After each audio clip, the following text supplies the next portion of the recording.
បាទសូមជម្រាបសួរខ្ញុំយល់ថាយុទ្ធនាការប្រយុទ្ធប្រឆាំងនឹងព័ត៌មានคล้ายៗគឺពិតជាមានសារៈសំខាន់បំផុតសម្រាប់ប្រជាពលរដ្ឋនិងសង្គមជាតិព្រោះថាព័ត៌មានคล้ายៗ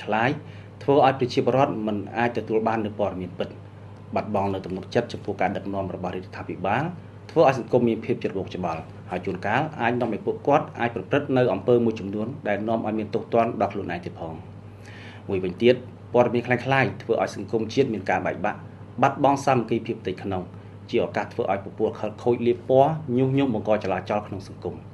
មួយវិញទៀតកន្លងមកខ្ញុំក៏តែងតែសង្កេតឃើញថា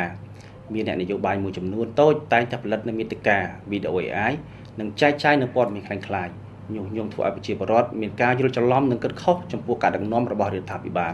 ជាពិសេសនៅអំឡុងពេលជិតមានការបោះឆ្នោតផងដែរ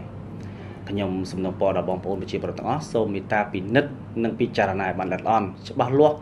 មុននឹងធ្វើការមុននឹងចូលទៅបញ្ចេញមតិឬចែករំលែកនៅព័ត៌មានណាមួយព្រោះថាបើបងប្អូនចូលរួមចែករំលែកព័ត៌មានដែលមិនពិតមានន័យថាបងប្អូនក៏កំពុងតែចូលរួមបង្កើតនូវព័ត៌មានคล้ายៗដែលនាំឲ្យមានបញ្ហាដល់សង្គមនិងខ្លួនឯងផងដែរដើម្បីពិនិត្យផ្ទៀងផ្ទាត់នៅប្រភពព័ត៌មានដែលពិតប្រាកដនិងជឿទុកចិត្តបានខ្ញុំសំណូមពរដល់បងប្អូនទាំងអស់សូមមេត្តាតាមដានចំពោះការផ្សព្វផ្សាយរបស់ Facebook Page ផ្លូវការរបស់ថ្នាក់ដឹកនាំកម្ពុជារបស់ជាតិមានដូចជា Page ផ្លូវការសម្ដេចអគ្គមហាសេនាបតីតេជោហ៊ុនសែន